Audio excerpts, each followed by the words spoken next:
Давайте сегодня продвинаемся, поборемся, постреляем.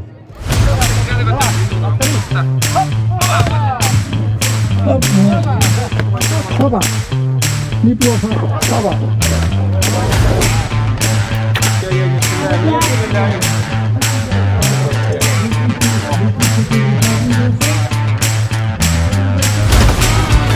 Впечатления, конечно, огромные. Спасибо якутской земле, спасибо за приглашение. Вчера был у министра спорта, очень хорошо, тепло приняли меня. Спасибо вам огромное. И видно, что все стараются, спорт продвигается, поэтому очень рад за это. Что нужно, я показал, как нужно.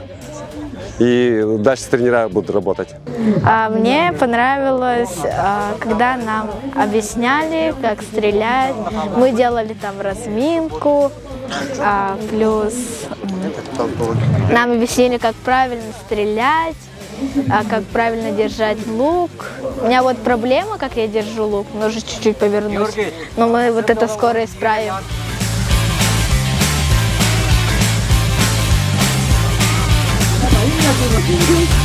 Это